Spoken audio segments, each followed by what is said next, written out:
They got my homie hemmed up and they all around. Can't none of them see him if they going straight. Everybody was gangster out of the crew. Me and Nate was just the robbers of the crew. Yeah, you know what I'm saying? We put it down in the crew, you know what I'm saying? So, you know, when it come to whoop, see the Nate Dogg or Daz. You know what I'm saying? Corrupt will tell you that. His dad was a pastor, and his mom was like in charge of the singing and stuff in the church. I started a kids choir at the church. So that's what we done. Our family is just singing. He made a name for himself despite, or maybe because of, his having strong ties to Long Beach's gang scene as a member of the Rollin 20s Crips. His life wasn't without legal troubles, facing charges for robbery and drug-related offenses. I got a backpack. My uncle was like, Warren, just walk, you know, through the thing. I got my backpack. It probably was at least about 8 guns. And it was loaded. And wasn't nothing gonna happen to Nate. I'm telling you. His personal life was a mess too. Struggles with addiction consumed him, leading to arrests and rehab stints. In 2007, his health took a hit when he suffered a stroke, followed by another in 2008, which left him paralyzed. Let's dive into the complicated life of Nate Dogg. Nate Dogg, born Nathaniel Dwayne Hale, the smooth-voiced singer and rapper from Long Beach, California, known for his soulful hooks and countless collaborations with hip-hop legends. He was the king of hooks, before that even became a thing. Nate Dogg made his mark on hip-hop and R&B, though his life was also a roller coaster of legal battles and health issues. They got my homie hemmed up and they all around. Can't none of them see him if they going straight. Long Beach is a city with a lot to offer, from stunning multi-million-dollar dream homes to modern shopping centers that cater to every need. As an outsider, you might be struck by how clean and quiet the city is, with beautiful houses and plenty of pools in people's backyards. But there's another side to Long Beach that's not always as picturesque, and it's one that people often avoid discussing: the gang violence. The city has its share of street gangs such as the Rollin 20s Crips that can cast a shadow over some areas. The Rollin 20s Crips are one of the major Crip sets from Long Beach, California. They operate under the Neighborhood Crips card and have been linked to multi-platinum selling rapper Snoop Dogg, as well as Daz Dillinger and Nate Dogg. The gang is known for wearing Pittsburgh Steelers and New Orleans Saints gear, matching their colors of yellow and black. RTC has had its share of conflicts, particularly with the Deuce 3 Criminals, a Latino hate gang known for feuding with black and Cambodian gangs in Long Beach. RTC has also historically clashed with the insane Crip gang from East Long Beach. However, there has been a move towards unification, as seen in the East Sida's album Deuces and Trays, The Old-Fashioned Ways, which features members from both RTC and ICG.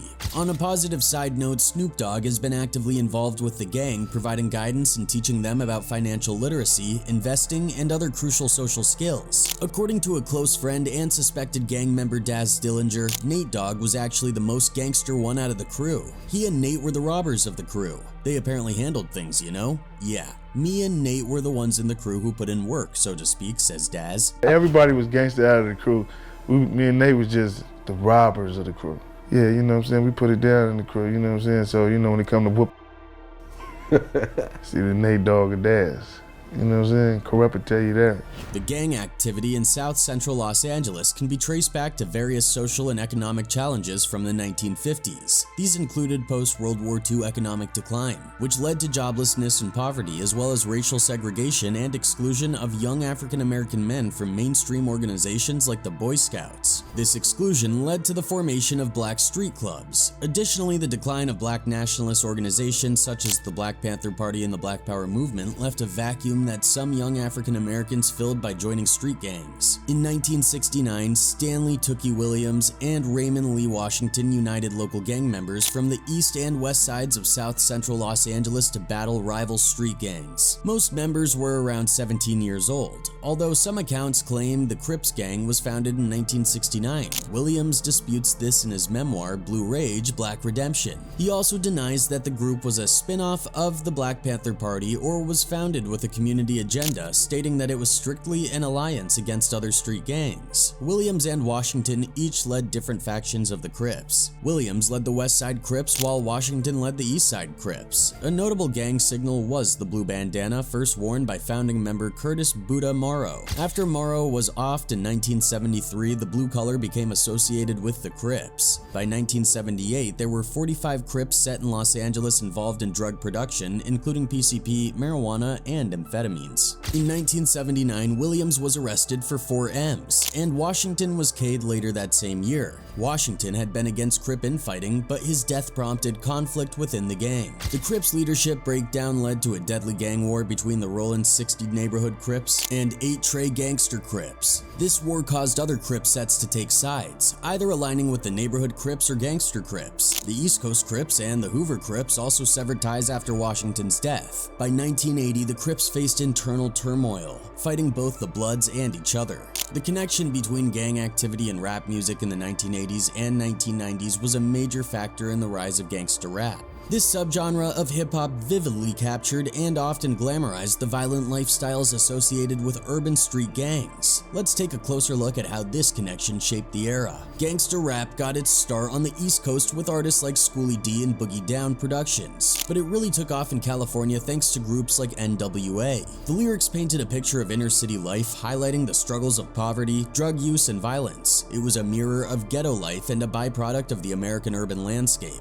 Of course, gangster rap faced its fair share of criticism for its explicit content. People accused it of promoting violence and misogyny, but on the flip side, others defended it as a form of artistic expression and social commentary.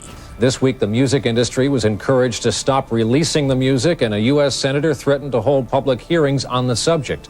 Our report tonight from NBC. On the West Coast, artists like Ice Cube, Dr. Dre, Snoop Dogg, and Nate Dogg made waves with G-Funk, a relaxed version of gangster rap known for its smooth grooves and deep bass lines. Meanwhile, the 1990s saw a heated rivalry between East Coast and West Coast hip-hop, which played out in lyrical battles and underscored the cultural differences between the two scenes. Gangster rap had a massive social impact. It gave listeners a glimpse into the violence and crime that plagued many American cities. Artists shared their experiences and discussed systemic issues faced by African American communities. The genre also left its mark on fashion, language, and the identity of many young people, though it faced accusations of romanticizing a criminal lifestyle. I wouldn't even rap about something if I didn't know about it, firsthand. I done went through it, my friend went through it. We sit down and we talk about stuff. We write about what we feel and what we done been through. In terms of legacy, gangster rap's impact stretched beyond music, influencing broader discussions on race, poverty, and the American justice system. Despite its controversies, gangster rap is now recognized for its powerful storytelling, providing a voice to those often ignored by mainstream media. The relationship between gang activity and rap music in the 80s and 90s played a crucial role in shaping the narrative of hip-hop culture. The legacy of that era remains strong today as gangster rap paved the way for many modern hip-hop artists and continues to shape the genre's evolution. In the 1990s and 2000s, Nate got caught up in several legal troubles, from robbery charges to drug-related offenses and accusations of domestic violence. In the early 90s, Nate Dogg faced robbery charges, including one for a Taco Bell in 1994. He could have faced up to 11 years in prison, but he was acquitted on both charges. By 96, he was convicted of a drug-related offense in LA County. A few years later, in 2000, he faced serious charges related to kidnapping, assault, and arson involving his ex-girlfriend and her mother's car. He was arrested by a SWAT team and spent a night in jail before Dr. Dre bailed him out with a cool $1 million. The charges were dismissed, but he still faced trouble for illegal possession of a firearm by a felon. He pleaded no contest and got 3 years of probation and a $1,000 fine. In 2002, he got into more legal trouble in Arizona. He was caught on a tour bus with 2 pistols and 4 ounces of cannabis. He was charged with firearm and drug offenses, but ended up pleading guilty to drug possession. He got probation and community service, plus he had to attend drug counseling. In 2006, Nate Dogg faced more charges including trespassing, battery assault, and telephone harassment. He pleaded guilty to trespassing and battery, resulting in 3 years of probation, a domestic violence treatment program, and a decade-long ban on owning guns. Then in 2008, he was charged with making criminal threats and stalking his estranged wife. Those charges were dropped the following year since the alleged victim did not cooperate with the prosecutors. Nate Dogg also had a DUI conviction, showing his ongoing struggle with legal issues and personal challenges. Despite his talent and success in the music industry, these legal troubles were a significant part of his life. Was Nate another victim of the socioeconomic landscape of the times he was born? His formative years, his life, just like a bunch of other talented black men, could have gone a very different route. Born on August 19, 1969 in Clarksdale, Mississippi, he grew up singing at church where his dad was a pastor and later at New Hope Baptist Church in Long Beach. He crossed paths with Warren G at Long Beach Polytechnic High School, and he would go on to be an important part of Nate's life and career. At 17, Nate dropped out of high school and quickly joined the U.S. Marines on July 21, 87. He was stationed at Camp Schwab in Okinawa, Japan, working as an ammunition specialist for the 3rd Force Service Support Group. After 3 years in the military, he got out on November 8, 1989. He later said he joined up to prove his manhood. Growing up in Mississippi and then Long Beach, always surrounded by music, one can only imagine it must have been a tough decision to make, leaving the city where his journey started in the church choir, where his undeniable talent was nurtured. He moved to Long Beach as a teen. Nate's path took a twist when he joined the Marines, but he returned to music with a vengeance, teaming up with his friends to form a rap group. Their demo caught the ear of Dr. Dre, who signed Snoop Dogg and Nate Dogg to Death Row Records. This kicked off a wild ride for Nate.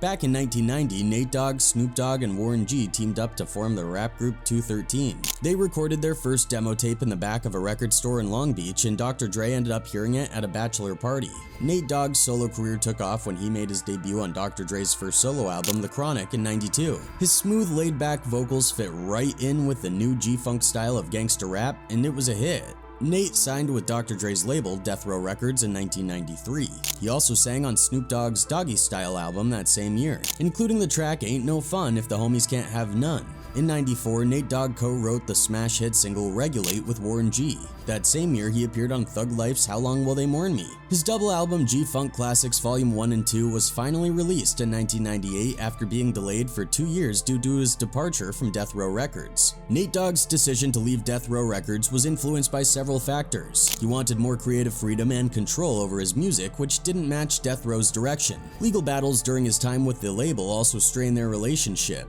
Money disputes over royalties and financial arrangements added to the tension. The rise of digital music and shifting consumer tastes presented new opportunities outside Death Row. Additionally, Nate's health issues, including strokes, made the demanding music industry a tough environment for him to navigate. His next album, Music and Me, was a big hit in 2001, reaching number 3 on the Billboard Top R&B Hip-Hop Albums chart. Nate Dogg was a go-to singer for many artists, known for delivering killer hooks on their tracks. He charted 16 times on the Billboard Hot 100 as a featured artist. And in 2003, he hit number 1 with 50 Cent's 21 Questions. His list of successful collaborations is impressive, including tracks like Tupac's All About You, Dr. Dre's The Next Episode, Ludacris' Area Codes, Eminem's Till I Collapse, and Mobb Deep's Have a Party. He even showed up on TV on a celebrity episode of Weakest Link in 2002, making it to the final 3 before being eliminated by Exhibit and Young MC. His contributions to tracks like D's Nuts and Snoop Dogg's Ain't No Fun catapulted him into stardom. But it was the 1994 hit Regulate with Warren G that made Nate a household name. The track was a smash, blending hip-hop and R&B and solidifying Nate's reputation as a force in the industry.